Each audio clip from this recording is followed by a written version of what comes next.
You came to get the bill from me. What? Who are you to get the bill from me? Chapter 1.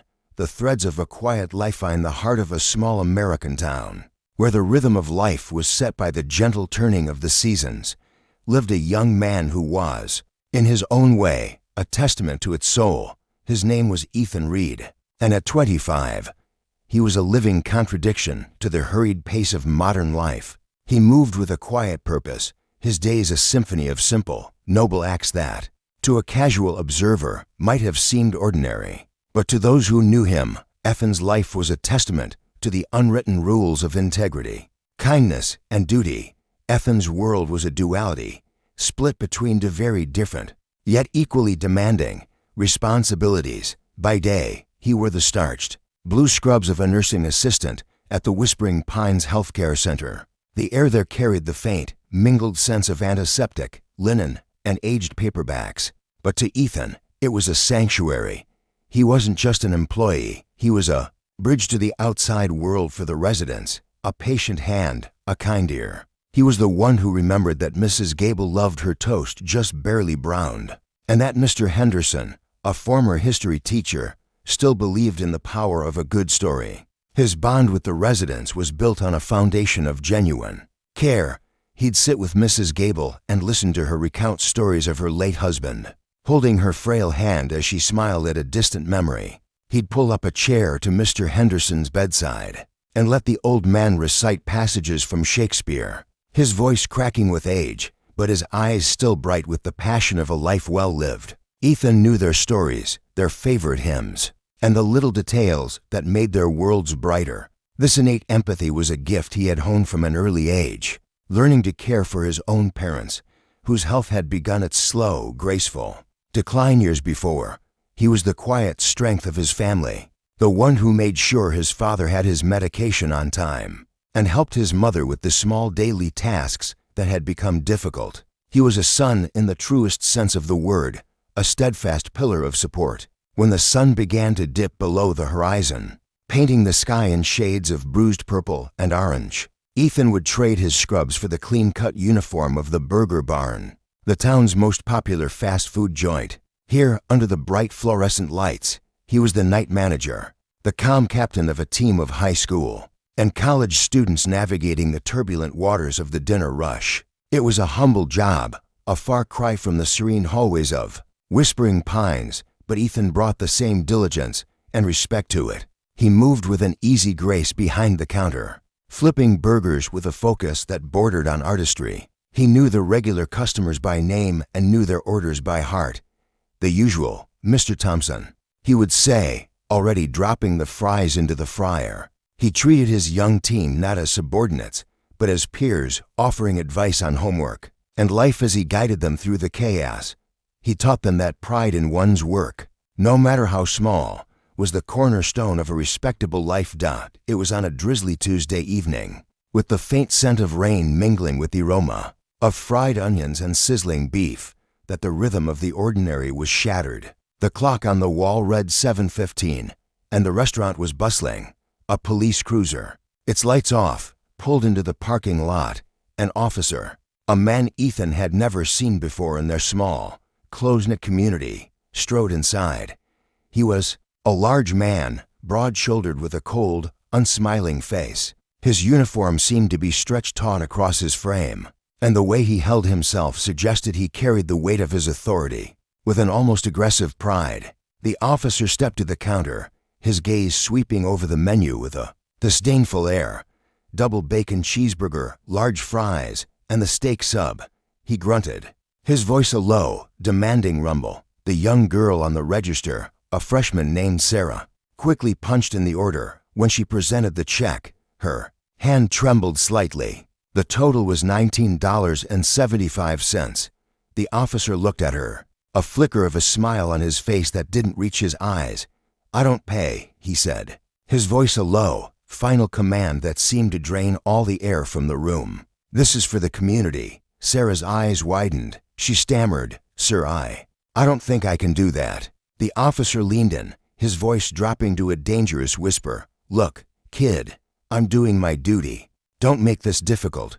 Tears welling in her eyes, Sarah backed away from the counter and hurried into the kitchen. "He won't pay." "Ethan," she whispered, her voice tight with panic. "He said he doesn't have to. He said it's for the community." Ethan's shoulders straightened, a quiet resolve settling over him. He wiped his hands on his apron and took the bill from Sarah. He walked out to the front, the soft hum of conversation and the sizzling of burgers filling the space between him and the officer.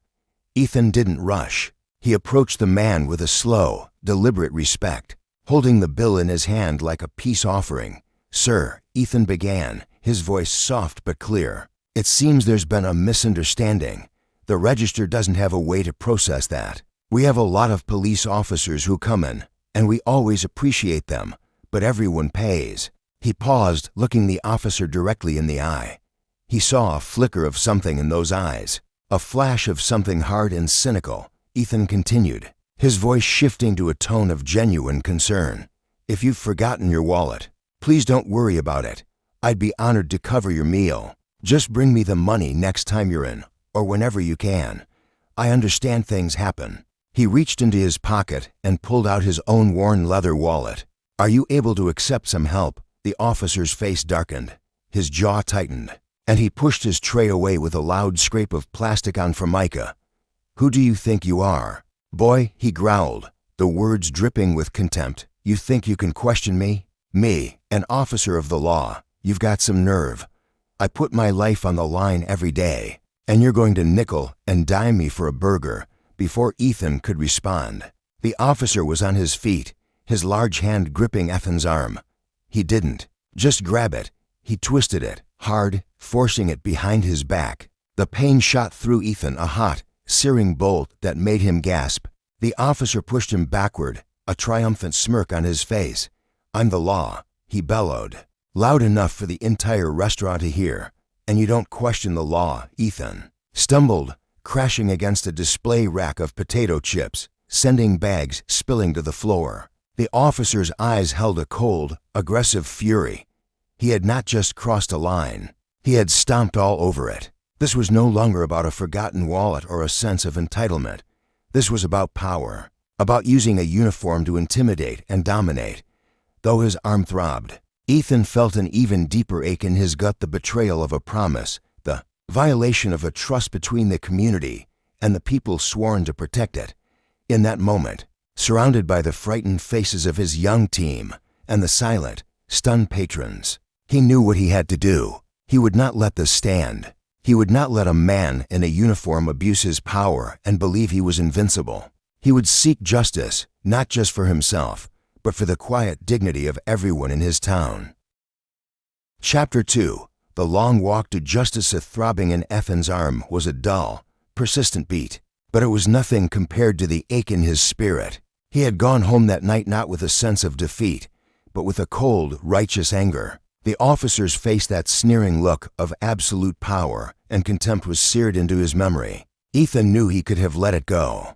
He could have told his parents it was a misunderstanding and moved on.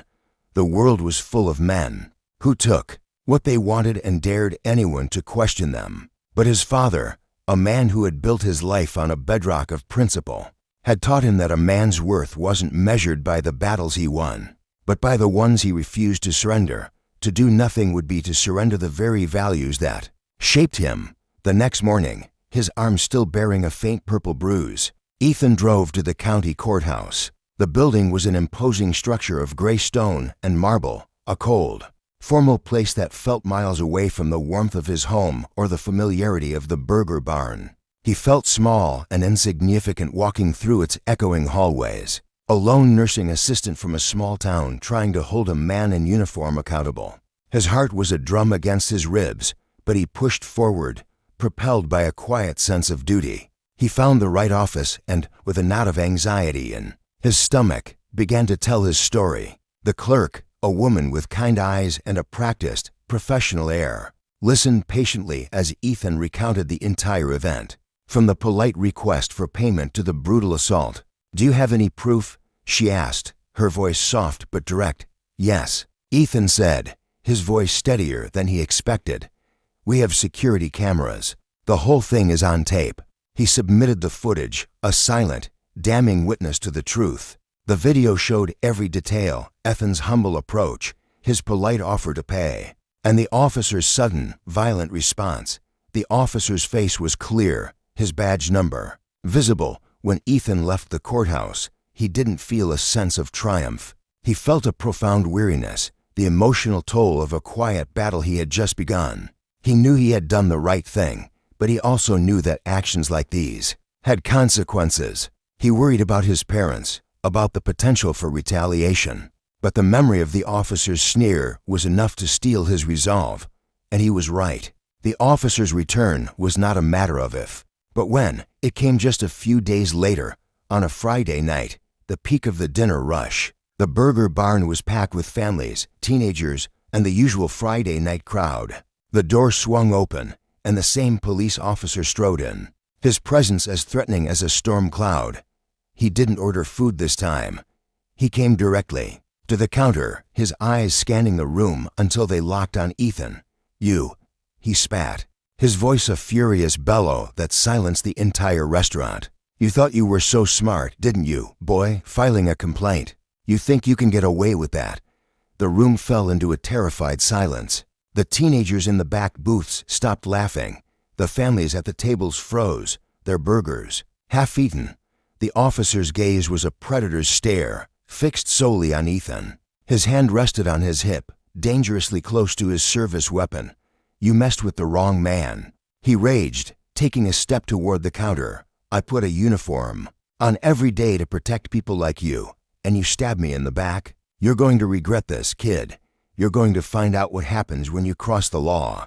The younger staff members shrank back into the kitchen. Sarah was crying softly, her body trembling. Ethan stood his ground, but he could feel the fear in his own chest. This was no longer about a $19 burger. This was a direct act of intimidation, a threat meant to make him back down and retract his complaint. "Sir," Ethan said, his voice quiet in the face of the officer's rage, "I did what I had to do. You crossed a line. Now, please, I have customers.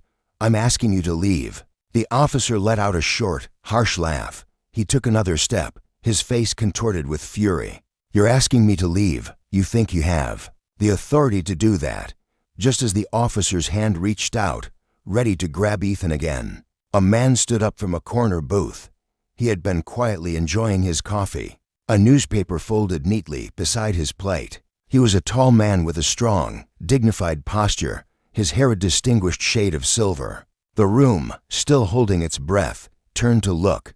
It was retired Army General Thomas Davies, a pillar of the community, a man who had served his country with honor for over 40 years. He looked at the officer, then at the terrified customers, and finally his gaze settled on Ethan. He knew this young man. He had watched him grow up. He had known his father for over 30 years, a friendship forged in shared values and quiet respect. And in that moment, the general stood tall, a quiet storm of authority waiting to be unleashed. Chapter 3. The weight of an honest man's silence in the burger barn was so complete. You could hear the soft hum of the soda machine. The police officer, his face still contorted with rage, took a step back, his hand dropping away from his side. He stared at the man who had spoken, his own bravado melting away. It wasn't the uniform that had intimidated him, it was the quiet, undeniable authority of General Thomas Davies. The general stood tall, his silver hair a beacon of honor in the harsh fluorescent light. He hadn't raised his voice, but the entire restaurant felt the weight of it. General Davies walked slowly, deliberately, toward the counter. He didn't look at the officer. His gaze was fixed on Ethan. "Son," he said, his voice a low, gravelly timbre that had commanded battalions. "Are you all right?" Ethan, still shaken, simply nodded. "Yes, General, I'm fine." The general's eyes, clear and sharp as a winter sky, finally settled on the officer. "I know this young man," he said, the words slow and full of steel. "I know his father, too. I've known them for a very long time. They are good people, honest people. A badge is a public trust, officer. It is not a weapon to be used against those you are sworn to protect." The officer, caught off guard and facing a man whose reputation for integrity was a local legend, could only stammer, "Sir, I don't care what you were. the general interrupted, his voice dropping to a near whisper that was far more terrifying than a shout. "I know what you were. You were a bully. You were a coward. You threatened a young man who was simply trying to do his job. A man who, by the way, spends his days caring for the elderly and his nights trying to build a respectable life. You have no business here. I suggest you leave this establishment now, and you never come back. Not to eat, not to make threats, and not to disgrace the uniform you wear." The officer's bravado had completely evaporated. He looked from the general's unblinking eyes to the silent, watching faces of the customers. He had been caught, exposed not just as a man who denied a bill, but as a man who used his power to intimidate. He had no more words. He turned, his head down, and walked out the door, the bell jingling a final, shameful note behind him. The sound of his cruiser starting and pulling away was a collective sigh of relief in the room. The general turned back to Ethan. His stern expression softened into a fatherly smile. "I'll be seeing you," he said, and with a small nod, he went back to his booth to finish his cold coffee. News of the incident spread like wildfire. The town had a hero, not a man in a cape, but a quiet, polite young man who had stood up to an unjust force. Ethan, however, felt no victory. He felt a quiet sense of hope in the justice system. The courtroom battle that followed was swift and decisive. The security camera footage was played for the judge, a silent witness to the truth. It showed every moment Ethan's humble, respectful demeanor, his polite offer to pay, and the officer's sudden, brutal, and unprovoked rage. The evidence was irrefutable. The judge, a woman known for her strict adherence to the law, found the police officer responsible not just for the unpaid meal, but for assault and the misuse of his authority. The officer was not just punished, but stripped of the badge he had disgraced. He was suspended from duty for years, his career and his reputation in ruins. Chapter 4. The echoes of a stand. The verdict was a single, powerful thunderclap in the small town. For weeks, Ethan's name was on everyone's lips.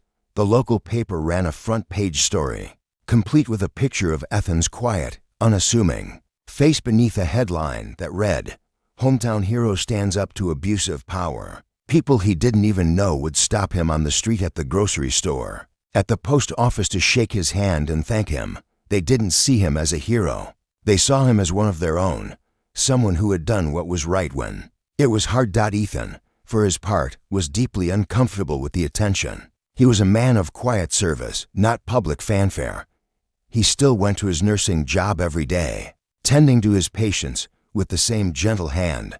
When Mr. Henderson asked him about the trial, Ethan would simply say, "It's over, sir." Justice was served. He found more comfort in the small, familiar routines than in the grand narrative the town had built around him. The burger barn, once just a stop for a late-night burger, became something more. It became a symbol. Customers would come in specifically to thank Ethan's team for their courage. One elderly woman, a retired school teacher, came in with a small, hand-stitched pillow for Sarah. "For your nerves, dear," she said with a knowing smile. The most profound change, however, was in the community's trust in its own power. Before this incident, many people would have grumbled about a situation like this, but would have never dreamed of challenging a police officer. Ethan's act of courage, small and quiet as it was, had shown them that it was possible. It had reminded them of their rights and of the dignity that comes from standing up for what is right. One evening, months after the trial, Ethan was walking home from work. It was late, and the streetlights cast long, lonely shadows. As he passed by the corner store, he saw a young man arguing with a larger, more imposing figure. He stopped, his hand instinctively going to his phone. The young man, who looked to be one of his former high school employees, was firm but polite. "No, sir. I paid for this," he was saying. "I have the receipt right here." The other man, who was not a police officer but a well-known local bully, backed down, grumbling. The young man saw Ethan and nodded, a look of quiet gratitude in his eyes. He didn't say anything, but Ethan understood. He wasn't afraid anymore. He had seen what was possible.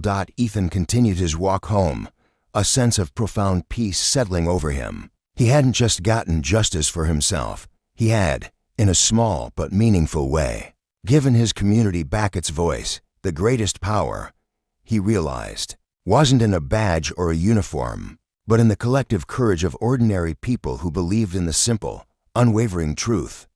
Chapter 5. The quiet legacy. Years passed. The memory of the disgraced officer faded into local lore. A cautionary tale whispered in hushed tones. The Burger Barn, now a quiet monument to a single act of courage, continued to serve its burgers. And Shakes, Ethan's life, however, was subtly, permanently altered. The bruises on his arm had healed, but the experience had left a different kind of mark, a quiet confidence that radiated from him like a gentle heat. He was no longer just the night manager. He was a mentor.